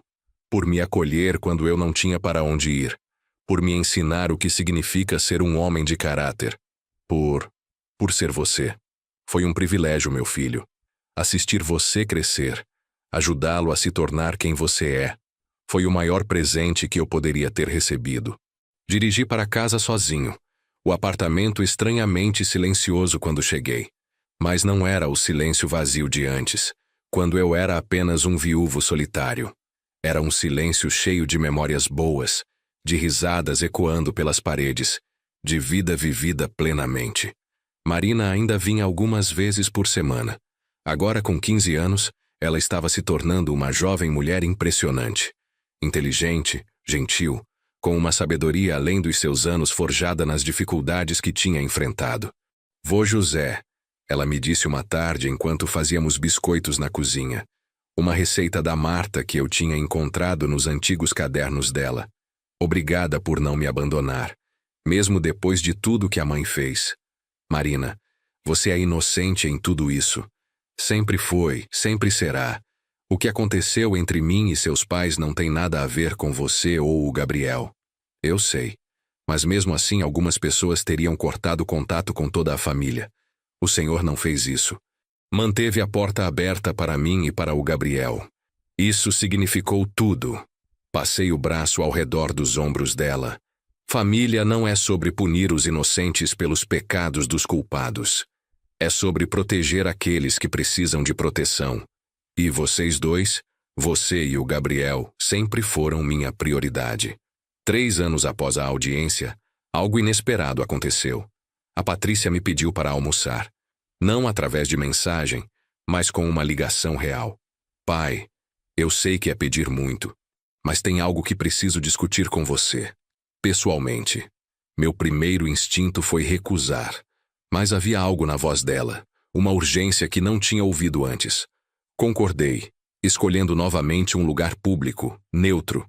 Quando chegou, ela parecia nervosa, mexendo nas mãos de uma forma que reconheci da infância. Sempre fazia isso quando estava prestes a me pedir algo importante. O que é, Patrícia? Ela respirou fundo. O Ricardo e eu estamos nos divorciando. Não estava esperando isso. Ah, sinto muito. Não sinta. É necessário. Esses últimos 3 anos, desde a audiência, tentamos fazer funcionar. Mas a verdade é que o casamento estava quebrado muito antes disso. O que fizemos com você foi só um sintoma de problemas mais profundos. Por que está me contando isso? Porque quero que você saiba que estou fazendo mudanças reais na minha vida. Estou voltando a trabalhar. Consegui um emprego como professora de inglês em uma escola municipal. Não paga tanto quanto a vida que tínhamos antes, mas é honesto. É meu. Ela pausou, olhando para mim com aqueles olhos que eram tão parecidos com os da Marta. E pai, estou em terapia de verdade agora. Não só porque o juiz mandou, mas porque preciso. Porque quero entender como cheguei ao ponto de estar disposta a fazer o que fiz com você. Estou feliz por você, Patrícia. De verdade. Mas por que está me contando tudo isso? Porque quero que você saiba que não estou desistindo. De tentar ser melhor. De tentar algum dia, se você permitir, ganhar de volta nem que seja uma pequena fração da sua confiança. Não espero que seja pai e filha como antes. Mas talvez, eventualmente, possamos ser amigos, conhecidos, algo. Olhei para minha filha, essa mulher que me machucou tão profundamente, que destruiu tanto, mas que agora estava genuinamente tentando reconstruir. Não por obrigação, não porque estava sendo forçada, mas porque queria ser melhor. Patrícia, aprecio você me contar isso. E você está certa, não podemos voltar ao que éramos antes, mas talvez possamos construir algo novo. Devagar. Com limites claros, sem expectativas irreais. Isso é tudo que estou pedindo. Uma chance, só isso. Então você tem isso, uma chance. Mas, Patrícia, se você quebrar minha confiança novamente, mesmo uma vez acabou. Permanentemente, entende? Entendo. E não vou quebrar. Prometo. Não sei se acreditei nela completamente. A confiança, uma vez quebrada tão completamente, é difícil de reconstruir. Mas vi sinceridade nos olhos dela. Vi uma mulher que tinha atingido o fundo do poço e estava tentando escalar de volta para cima. Não era redenção. Não ainda. Mas era um começo. Nos meses seguintes, a Patrícia e eu começamos a nos encontrar ocasionalmente para café. Não falávamos sobre o passado. Aquilo estava muito fresco, muito doloroso. Em vez disso, falávamos sobre o presente. Sobre o trabalho dela como professora. Sobre o progresso do Gabriel na universidade, sobre Marina e como ela estava se saindo na escola. Eram conversas superficiais, cautelosas, mas eram conversas. E para 2 pessoas que tinham passado 2 anos sem se falar, isso era significativo. Uma tarde, ela trouxe algo. Um envelope velho, amarelado pelo tempo. Encontrei isso limpando minhas coisas. É uma carta que você escreveu para a mãe quando vocês estavam namorando. Estava guardada com as coisas dela. Achei que você gostaria de ter de volta. Abri o envelope com mãos trêmulas. Era minha caligrafia de quando eu tinha 20 e poucos anos, declarando meu amor eterno pela Marta. Ler aquelas palavras, escritas por um jovem tão cheio de esperança e sonhos, me fez chorar. Obrigado por me devolver isso. É o mínimo que posso fazer. Pai, eu sei que tirei muito de você. Sua paz, sua confiança, quase sua dignidade. Mas se há uma coisa que aprendi é que as memórias, o amor que você compartilhou com a mãe, sua história juntos, ninguém pode tirar isso. Nem mesmo eu, com toda a minha ganância e estupidez. Era a primeira vez que ela tinha reconhecido completamente, sem reservas ou justificativas, a gravidade do que tinha feito.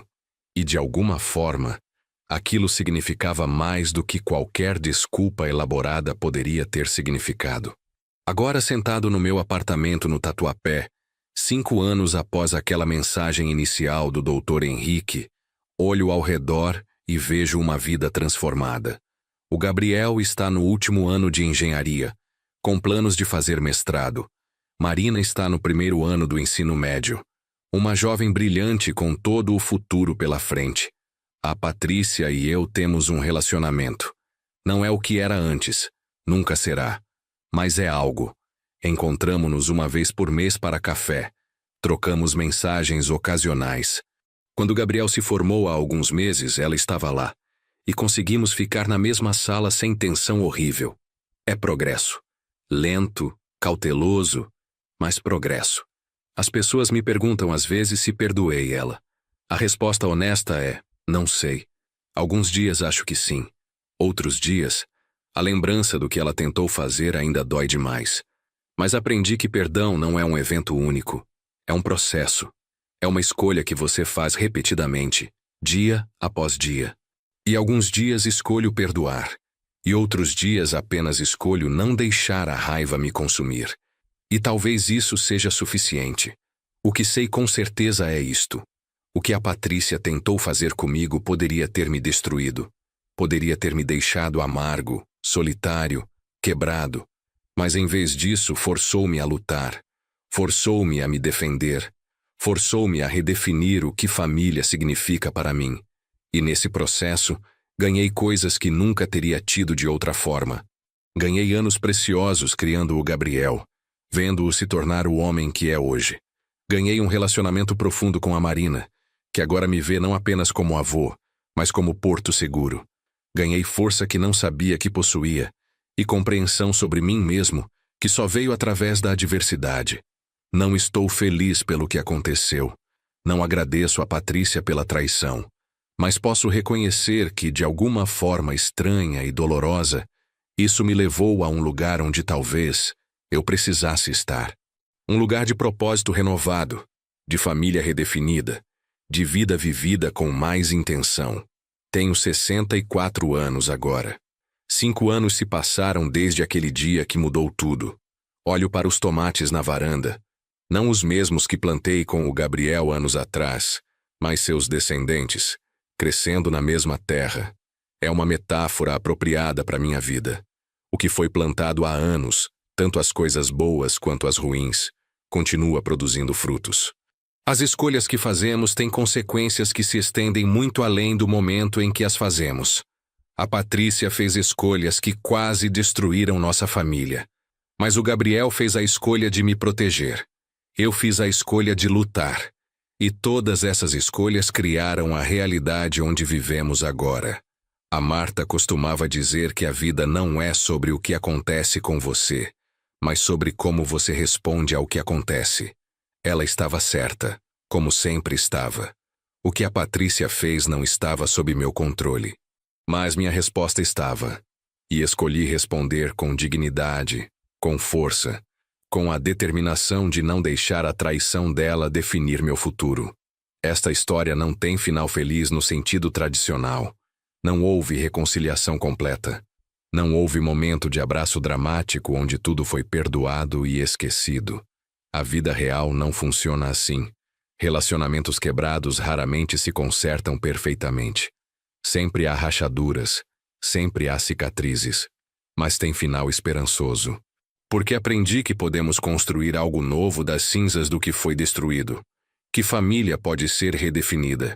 Que amor verdadeiro não é sobre sangue, mas sobre quem aparece, quem fica, quem escolhe você repetidamente mesmo quando seria mais fácil ir embora. O Gabriel escolheu a verdade sobre a lealdade cega aos pais.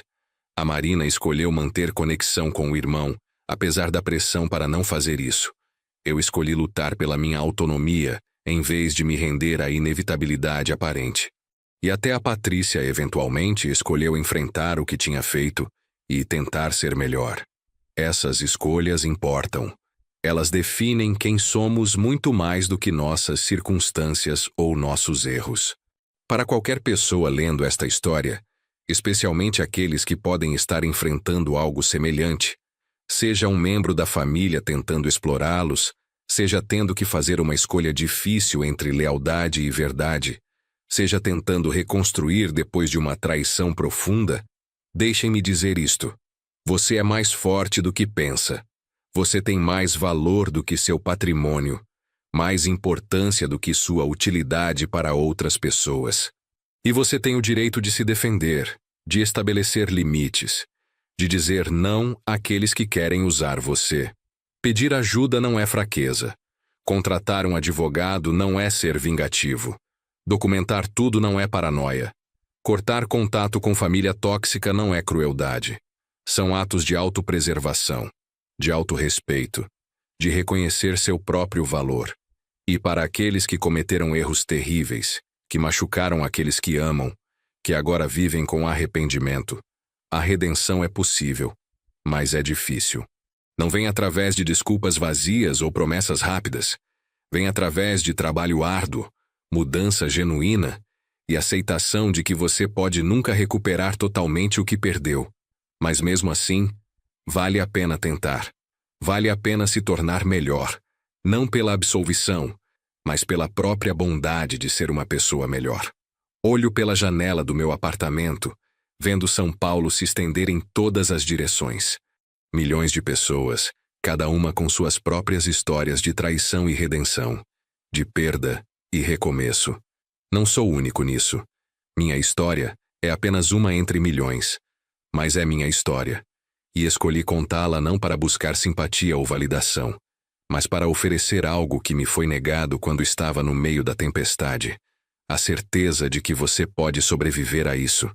Você pode emergir do outro lado. Você pode construir uma vida nova e significativa, mesmo quando a antiga foi destruída. O apartamento no Tatuapé não é mais apenas um bem imobiliário avaliado em milhões. É lar no sentido mais verdadeiro da palavra. É onde memórias foram feitas, onde lágrimas foram derramadas, onde risadas ecoaram pelas paredes.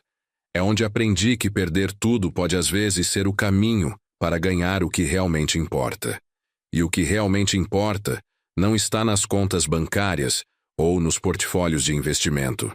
Está nas ligações de fim de semana do Gabriel, me contando sobre seus projetos na universidade. Está nos jantares de quarta-feira com a Marina, ouvindo sobre seus sonhos e preocupações. Está nas conversas cautelosas mas genuínas com a Patrícia, tentando encontrar uma nova forma de ser pai e filha. Está na placa na varanda com o nome da Marta, lembrando-me todos os dias de que família é quem fica quando todos os outros vão embora.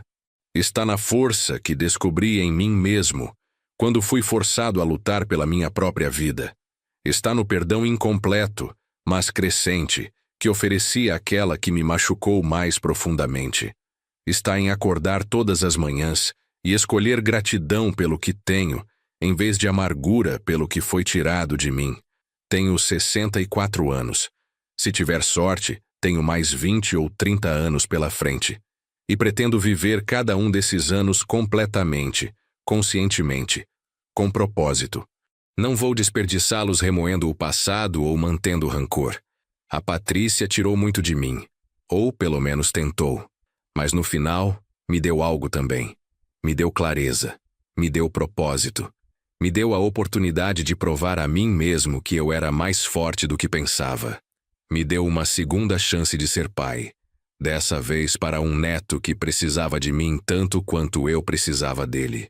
Não agradeço a ela pela traição, mas posso reconhecer que, de alguma forma misteriosa da vida, algo bom surgiu de algo terrível. E talvez, no final, essa seja a lição mais importante de todas. Que não somos definidos pelo que acontece conosco, mas por como escolhemos responder. Que redenção é possível mesmo quando parece impossível. Que família é uma escolha tanto quanto um fato biológico. Que perdão é um processo, não um momento. E que mesmo quando tudo parece perdido, mesmo quando aqueles que você confiava o traem, mesmo quando seu mundo desmorona, você pode reconstruir, pode começar de novo, pode criar algo novo e belo das cinzas do que foi destruído. É isso que fiz. É isso que o Gabriel fez. É isso que a Marina está fazendo. E, à sua maneira imperfeita, é isso que a Patrícia está tentando fazer também. Somos uma família quebrada, remendada de formas estranhas e inesperadas. Não somos o que éramos antes. Nunca seremos. Mas somos algo. E esse algo, por mais imperfeito que seja, tem valor, tem significado, tem amor, mesmo que seja um amor mais complicado, mais cauteloso do que o que tínhamos antes. O sol está se pondo sobre São Paulo, pintando o céu com tons de laranja e rosa. É bonito e eu tiro um momento para apreciá-lo, para agradecer por estar aqui, neste lugar, neste momento, por ter sobrevivido, por ter lutado, por ter vencido. Não no sentido de destruir meus inimigos, mas no sentido de preservar minha própria humanidade, dignidade e capacidade de amar. Amanhã, o Gabriel vem jantar. Ele quer me apresentar a namorada, uma moça que conheceu na universidade. Estou nervoso e animado em partes iguais. Na sexta, a Marina tem uma apresentação de dança na escola e prometi estar lá na primeira fila. No próximo mês, a Patrícia e eu marcamos de ir juntos ao cemitério visitar o túmulo da Marta. Será a primeira vez que faremos isso juntos desde o funeral. Pequenos momentos, pequenos passos, pequenas pontes sendo reconstruídas, uma tábua de cada vez. Não é a vida que imaginei ter, mas é a vida que tenho. E escolho, a cada dia, encontrar significado nela, gratidão por ela, propósito através dela. Esta é minha história. A história de como minha filha tentou tirar tudo de mim e como eu lutei de volta. Como perdi uma família e ganhei outra. Como a traição me quebrou e me reconstruiu mais forte. Não é um conto de fadas. Não tem final perfeitamente amarrado. Mas é real, é honesto, é humano. E se há uma coisa que quero que você leve desta história, é isto. Você é mais forte do que sabe. Você pode sobreviver a mais do que imagina. E mesmo quando tudo parece perdido, mesmo quando aqueles que você ama o traem, mesmo quando seu mundo desmorona, há esperança. Sempre há esperança. Sempre há a possibilidade de recomeçar. Sempre há a chance de construir algo novo. Você só precisa ter coragem suficiente para lutar, para se defender, para se recusar a ser uma vítima, para escolher, repetidamente, sua própria dignidade e valor sobre a conveniência ou expectativas de outros. Fiz essas escolhas. E embora o caminho tenha sido doloroso, embora as cicatrizes permaneçam, não me arrependo, porque essas escolhas me levaram aqui, a este lugar de paz imperfeita mas real, de família redefinida mas genuína, de amor complicado mas duradouro, e no final, isso é tudo que qualquer um de nós pode esperar. Uma vida vivida com integridade, relacionamentos construídos em verdade e a paz de saber que quando enfrentamos nosso maior teste, não apenas sobrevivemos, prosperamos. Esta é a minha história. E agora é parte da sua também. Use-a como quiser, como aviso, como inspiração, como conforto. Mas, acima de tudo, use-a como lembrete de que você tem mais força do que imagina, mais valor do que outras pessoas podem reconhecer e mais capacidade de reconstruir do que você jamais sonhou possível. Sua história ainda está sendo escrita. E não importa quão escuro pareça agora, não importa quão impossível a situação pareça, lembre-se, sempre há uma próxima página, sempre há uma próxima escolha. Sempre há uma próxima oportunidade de ser corajoso, de se defender, de escolher você mesmo. Aproveite essa oportunidade. Lute por você mesmo. E acredite, como eu finalmente aprendi a acreditar, que você merece uma vida de dignidade, respeito e amor genuíno. Porque você merece. Todos nós merecemos. E ninguém, nem mesmo família, nem mesmo aqueles que dizem te amar, tem o direito de tirar isso de você.